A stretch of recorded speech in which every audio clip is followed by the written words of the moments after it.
Hey everyone, this is Michael again, and welcome to the Friday Night Smackdown review. And tonight's Smackdown was from the Rogers Arena in Vancouver. And I gotta say, Smackdown tonight, like how it is every week, they delivered another shitty show. It's another garbage show this week, in my opinion. Smackdown, I say this every week, Smackdown is the worst pro wrestling show on TV. That's all there is to it. Yeah, with Vince hiring back Bruce Pritchard. Yeah, Bruce Pritchard is really changing things on SmackDown. Yeah, he's making this show fucking worse. So see Roman Reigns and Baron Corbin every single week. You know, the Usos. You know, it's the same shit. But let's get on with the SmackDown review. So, SmackDown opened up tonight with a moment of bliss, a moment of shit. So, Alexa Bliss and Nikki Cross came out. Alexa welcomes us to the first moment of bliss of 2020.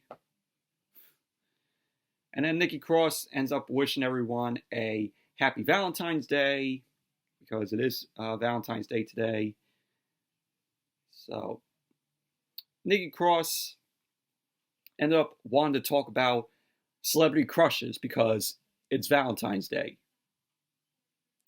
She ends up telling Alexa to go first on who her celebrity crush was. Alexa ends up asking if she should say it. You know, should she reveal hers? So Nikki Cross ended up interrupting, and Nikki Cross ended up giving her celebrity crush. She ended up saying that her celebrity crush was Brad Pitt. So Alexa ended up hesitating, and she then agrees. She was like, "You're right." And this was so terrible. This was terrible. This was insufferable. So, Alexa ends up introducing her guest. And her guest was the number one contender for the SmackDown Women's Championship. Sorry about that, but I was saying Alexa Bliss ended up introducing her guest, who was the number one contender for the SmackDown Women's Championship. And that was Carmella. So Carmella ended up coming out. Alexa ended up congratulating Carmella. Ended up saying that some people say the victory last week with Carmella was surprising, because we haven't heard a lot from Carmella. Carmella ended up saying that she loves surprises and will surprise everyone when she takes the title from Bayley tonight. So Alexa ends up bringing up Carmella's former friendship with Bayley, and I really liked the friendship with Carmella and Bayley. You know, they were really cool to see in photos whenever Carmella or Bayley end up posting it on their social media. You could tell that they had a really great friendship. So we end up seeing photos of Carmella and Bayley together. And the crowd, all you just heard from the crowd was them just going, "Aww." That's all you heard from the crowd. So Carmella ended up blaming the end of her and Bayley's friendship on Sasha Banks. So Carmella went on to say about how Bayley has changed for the worse since Sasha ended up coming back. And Alexa ended up bringing up her friendship with Nikki Cross. But as she was going to say about their friendship, she gets interrupted by Bayley. So Bayley came out. Bayley was on the mic. She ended up saying that Carmella is nauseating. Bayley ended up saying that this isn't about Sasha. It's about Carmella. She ended up saying that they were friends. Not best friends, but friends. Going back to, NXT. Their NXT days. So Bayley ended up calling Carmella a loser. And she added that Bayley is the most dominant champion we've seen. So Alexa ends up interrupted. Bayley ends up mocking Alexa and brings up, their recent matches. And fans were booing Bayley. Bayley ended up saying that nobody can touch her. So Carmella ends up getting up. She gets in Bayley's face. And Carmella ends up saying, "Oh, let's fight right now." Fans end up popping. Carmella dropped the mic. She headed to the ring. And Bayley ended up heading down there with a scared, frightened look on her face.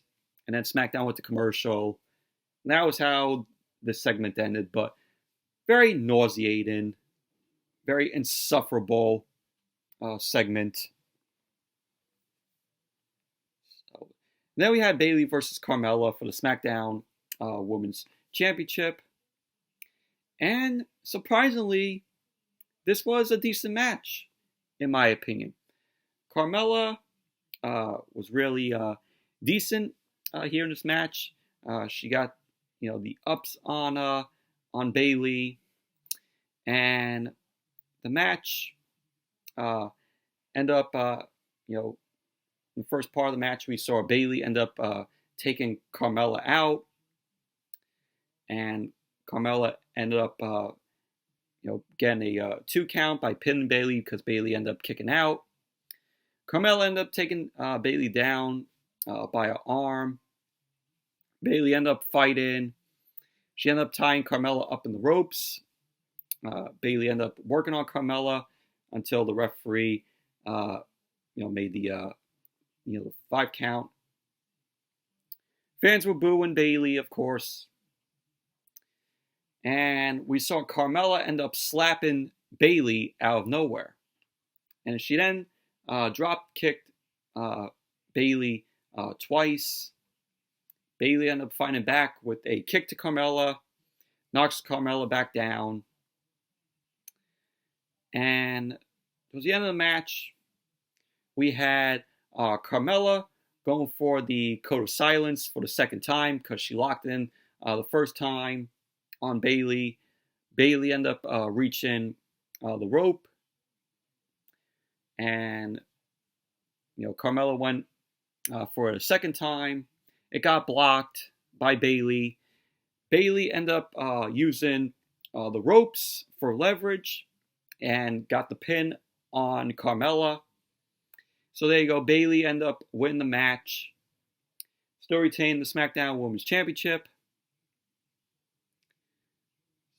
But post-match, we had Bayley attacking Carmella from behind. And out came Naomi. Naomi comes out. She ended up getting in Bayley's face. They were arguing. Carmella ends up coming from behind, shoving Bayley. Carmella went after Bayley. And Naomi and Carmella end up dropping Bayley with kicks. So Bayley ended up rolling out to the floor. And pretty much that was basically, what happened post-match. So next week on SmackDown, it was announced that Carmella and Naomi are going to be facing off. The winner of that match will get to face Bayley at Super Showdown for the SmackDown Women's Championship. So yeah, that was announced earlier in the night. And then we had, sorry about that, but I was saying, it's going to be Naomi versus Carmella next week. Winner will get to face Bayley for the Smackdown Women's Championship at Super Showdown. Well, overall, decent match between Bayley and Carmella. And then we saw the footage from last week with Corbin, and how he went into the production truck. He beat up on the guy that was in the production truck, threw him down the stairs, and then we saw, of course, the footage where he put the drink on the fan, or as I would say, WWE plants a guy there. So because of Corbin putting that drink on that fan, it was revealed that Corbin got fined by WWE and that he was barred from competing on SmackDown. So, and this is part of the storyline. This is all storyline here. Corbin didn't, really get fined, but this was part of, the storyline. Like, he wasn't fined, for real.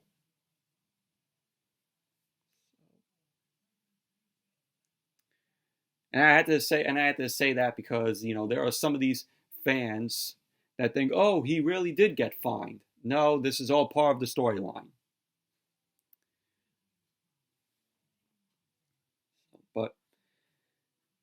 And then we saw Kayla Braxton. She was interviewing Bayley backstage. Bayley was upset, and she ends up revealing that she will defend the title at Super Showdown.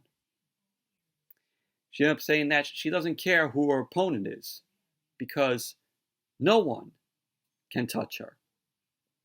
And then Bayley ended up walking off.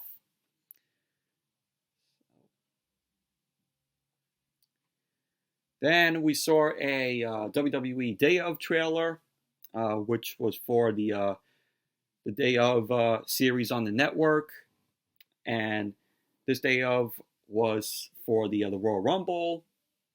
And we saw Lacey Evans was speaking. It's a clip of what we're gonna see if you guys watched the WWE Day Of the Royal Rumble. There's a little clip from there. And so it was revealed that next week on SmackDown, Lacey is going to be there, and Renee Young will be interviewing her. So we're going to get Lacey Evans next week on SmackDown. And then we went to Tucker. And when I say that, I mean Otis, because this is going to set off the Valentine's date between Otis and Mandy Rose, which was going to be happening later on in the night. So Otis was backstage, and Tucker ends up coming over to Otis. And Otis ends up saying that Mandy is running late. So Tucker ends up trying to calm down Otis because Otis is nervous. And Otis ends up telling Tucker if Mandy could really like him. So that was basically that.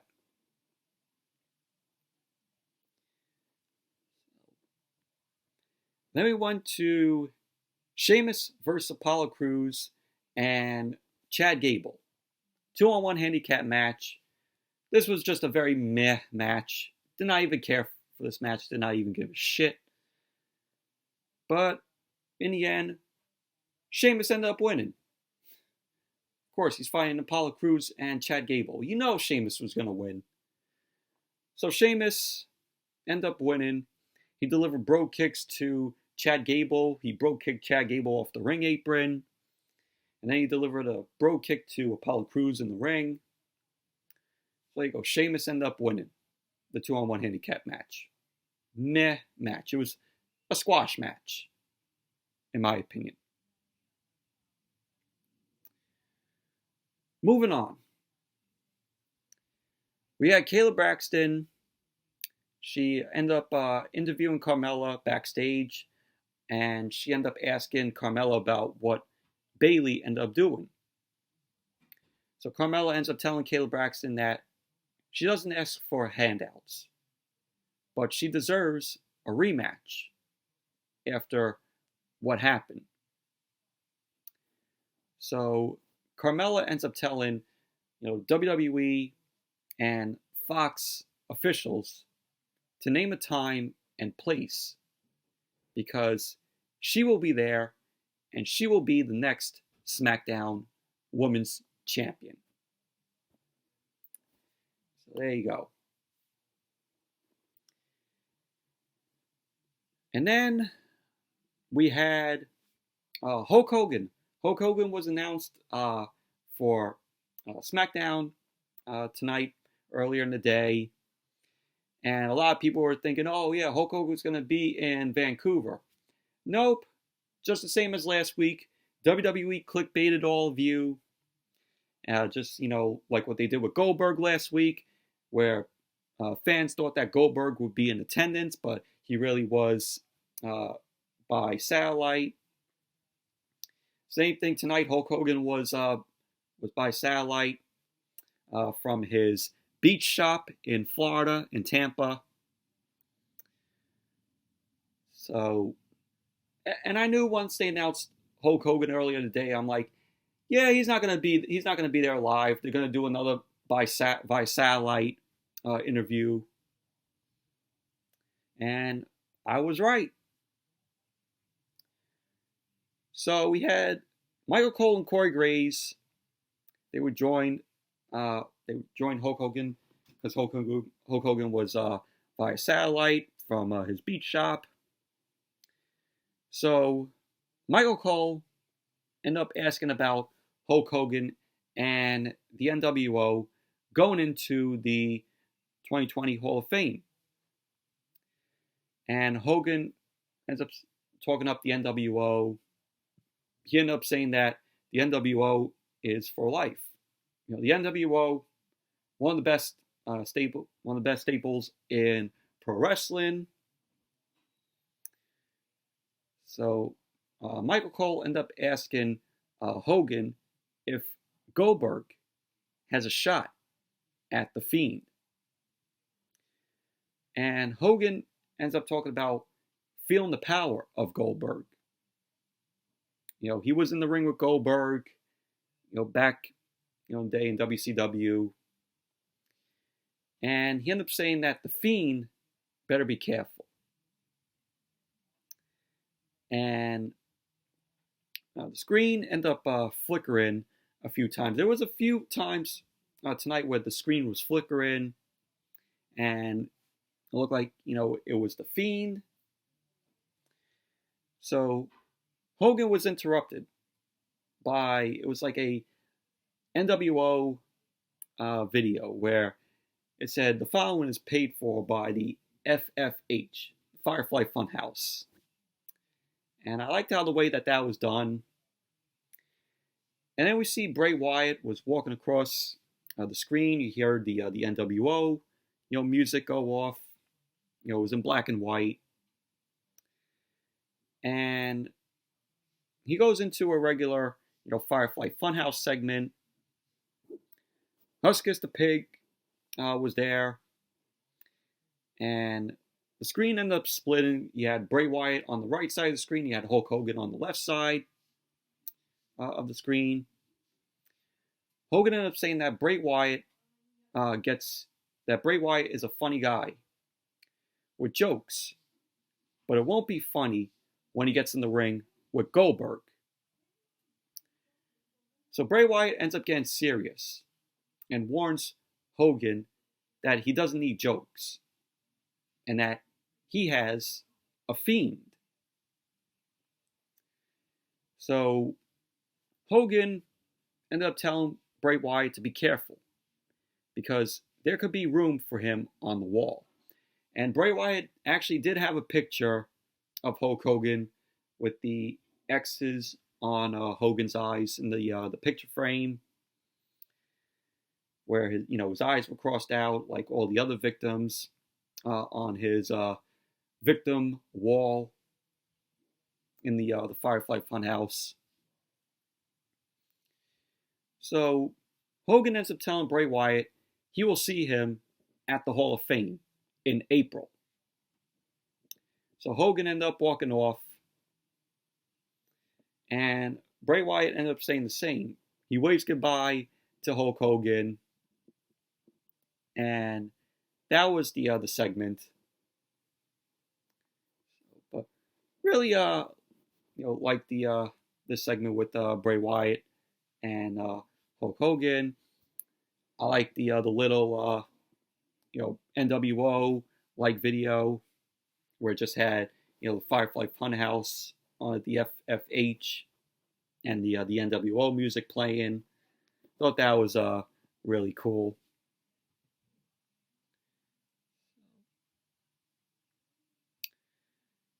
And then we saw Otis. He was heading out for his date with Mandy Rose. And then went to a commercial. And then we saw Cesaro and Sami Zayn. They were both in the ring. Sami ends up talking about how they've been victims, how him and Cesaro have been victims of injustice for weeks at the hands of Elias, or Borlias. He said they have a protest song for us tonight. And the fans weren't liking that. So Borlias interrupts, and Cesaro and Sami Zayn ready to play, and out came Elias, and fans were cheering for Elias, and Sami Zayn wasn't happy about Elias interrupting them, and Elias ended up saying that he's staging a counter protest. Sami ended up saying any other night he would have his security toss Elias out, because Sami Zayn ended up having security on the floor, and Sami ended up saying it's cool if Elias has something on his chest tonight. So Sami ends up ordering the security to let Elias in the ring. And Sami ended up wanting Elias close so he can hear this song, because a lot of it has to do with him. A lot of it has to do with Elias. So Sami Zayn and Cesaro start their music, and it was terrible. This was terrible. So fans were interrupting. They were chanting for Elias, and Sami Zayn and Cesaro were playing. Cesaro was banging on the cowbell. He's like that. So Sami ends up telling Cesaro to do less of the cowbell, because Sami was playing the ukulele. He had a ukulele on him. Elias ends up watching from the corner of the ring, sitting up on the top. Fans were chanting for Elias more, and there was chants of, "Oh, we want cowbell," from the crowd to Cesaro. So Cesaro ended up tossing the cowbell, and so Sami Zayn and Cesaro double team on Elias, and then out came Braun Strowman. Strowman came down, headed to the ring, took out the two security guys. Strowman ended up getting in the ring, ends up chasing down Sami Zayn. He runs around the ring, and Sami ended up running back up the ramp. Security ended up coming from behind, and hit Strowman, which that was stupid on that security guy's part. So Strowman ended up chasing that security guy back into the ring. And Elias and Strowman take this security guy and launches him out of the ring onto other, security guards that were on the floor. And Sami Zayn we end up hearing Sami Zayn go, "Oh, that could have hurt." And Strowman and Elias end up standing tall in the ring. And pretty much that was basically that. But garbage. Fucking garbage segment. But, the crowd, I really liked when the crowd was chanting, we want, cowbell. which was funny to me. But the whole entire segment was fucking garbage. Fucking Elias, Borlias. Elias is just a novelty act. That's all he is.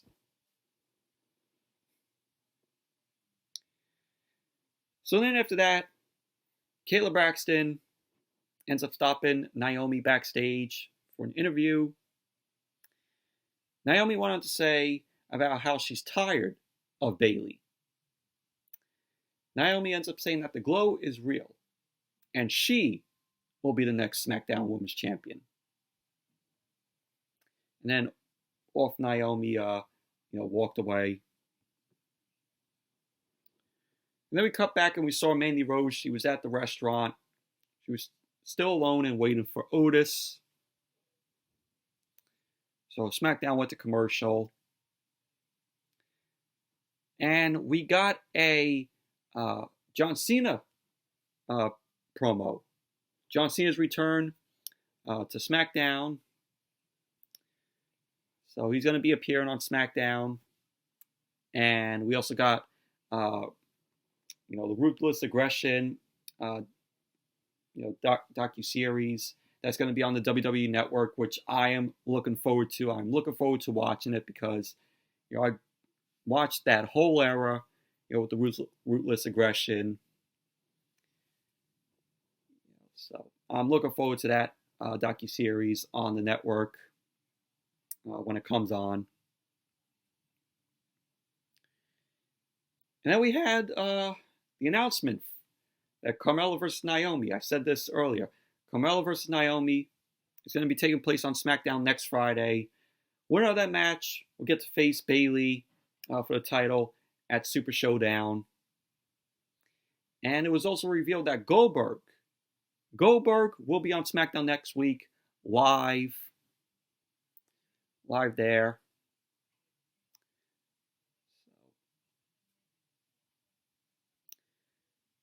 And then we saw, after that announcement, we had a video package of, the Otis and Mandy Rose, the events leading up to the date, how it first started on the SmackDown before Christmas, that backstage segment on that SmackDown that took place at the Barclays Center, which I was at. And, it was a pretty nice video package. Because Mandy Rose and Otis are one of the best things going on SmackDown. Along with Bray Wyatt, the Fiend stuff. So then after the video package, we went back to the restaurant. And Mandy Rose was still there. Otis ends up walking in. And he ends up asking the host, the waiter, whatever, if he's seen a peach. And Otis is pointed to where Mandy Rose, is sitting. Otis ends up looking nervous. And he finally walks over. We go back to Mandy. She looks up. And it's revealed that Otis is not, standing next to Mandy. Dolph Ziggler was standing there. So Dolph Ziggler is there. He's smiling at Mandy. And Otis ends up coming around the corner. he sees Dolph standing there. Otis is disappointed. He had that crushed, sad look on his face. And he drops the flowers that he was going to give to Mandy. So Otis ended up walking off. And that was pretty much how, it ended. But really felt bad. I really felt bad, seeing, for Otis there. Dolph Ziggler coming in. And, Dolph Ziggler's there just, smiling at Mandy. Otis comes in, sees that, drops the flowers. You feel bad for Otis, because Otis is a likable guy. A likable superstar, in the ring. And this is probably going to set off Otis versus Dolph Ziggler. They're going to have a feud after this. But I thought the setup for this was awesome and really enjoyable between Otis and Mandy. And then with Dolph Ziggler getting thrown in there, I'm like, WWE just fucked it up right there. They could have had something going. And then, oh yeah, let's get Dolph Ziggler in there. Let's fuck this whole thing up that people enjoy seeing. Yeah, because now because of this, we're going to get a feud between Otis and Dolph Ziggler. And you know what? I guess, WWE hasn't forgotten about that, because there was a point, if you remember, Dolph Ziggler ended up stepping on a cake that Otis made. I know some of you might, remember, because it didn't happen, that long ago, where Otis's mom made Mandy a cake. Dolph Ziggler ended up coming. He takes the cake, steps on the cake, perfectly ruined Jordans that he was wearing. Just a waste of clean Jordan shoes. So, but you all might remember that. So WWE is now going back to that, and like I said, we're going to get a feud between Otis and Dolph Ziggler. But after watching this, when it was over, you feel bad for Otis.